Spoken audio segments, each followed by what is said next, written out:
সর্দার। ছেলেটিকে? ওর নাম হচ্ছে সুন্দর। সুন্দর? হ্যাঁ। তার ভয়ঙ্কর সুন্দর কিছু হয় নাকি?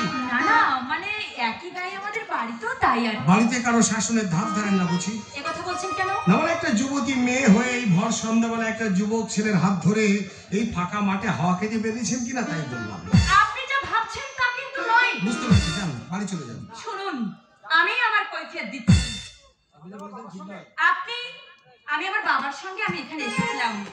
এখান থেকে বাড়ি যেতে আমার বিশেষ অসুবিধা হবে না ভেবে বাবা বিশেষ একটা কাজে পাশের গ্রামে একজনের সাথে দেখা করতে গিয়েছিল।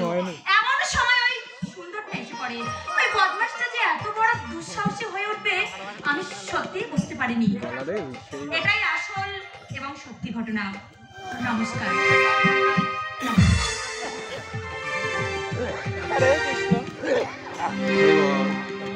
কি হলো, আর কিছু বলবেন?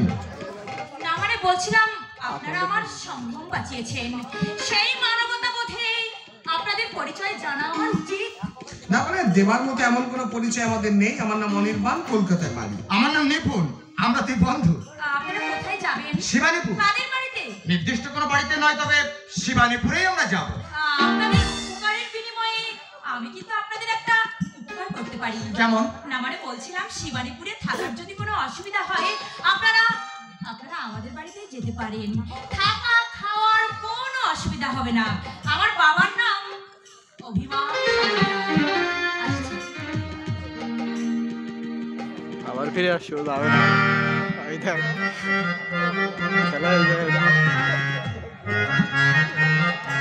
আচ্ছা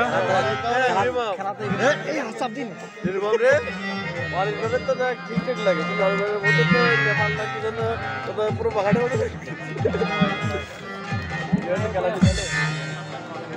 এখনো দেখতে তাই দেখ খেলা দিতে দেলে না অনির্বাণ, আরে অনির্বাণ, এদিকে এদিকে। বলছিলাম থাকা খাওয়ার আশ্বাস যখন দিল তখন চল না মেয়েটার পিছু পিছু যাই। হ্যাঁ, থাকা খাওয়ার আশ্বাস যখন দিলে চল না মেয়েটার পিছু পিছু যাই। মেয়েটার পিছনে পিছনে যাই আর গ্রামের লোক এসে জোট বেঁধে ঠ্যাঙা খায়। আরে বাবা, ঠ্যাঙানি খাবো কেন? আরে বাবা, একটু আগে ওই যে সুন্দরকে দেখলি না? হ্যাঁ। ওই যদি গ্রামের লোকদের গিয়ে উল্টা পাল্টা বুঝায়, গ্রামের লোক এসে যাই বলিস ভাই, মেয়েটি কিন্তু দারুণ দেখতে। এই পাড়াগায় এসে এমন একটা জিনিস দেখতে পাবো আমি কিন্তু সত্যিই ভাবিনি। যাকে বলে গোবরে পদ্ম ফুল ফুটেছে। বাবা কেন রে, গায়ে কি সুন্দরের প্রবেশ নিষেধ নাকি? নিষেধ হবে কেন? একটু আগে তোমরা জ্যান্ত সুন্দরকে দেখলাম।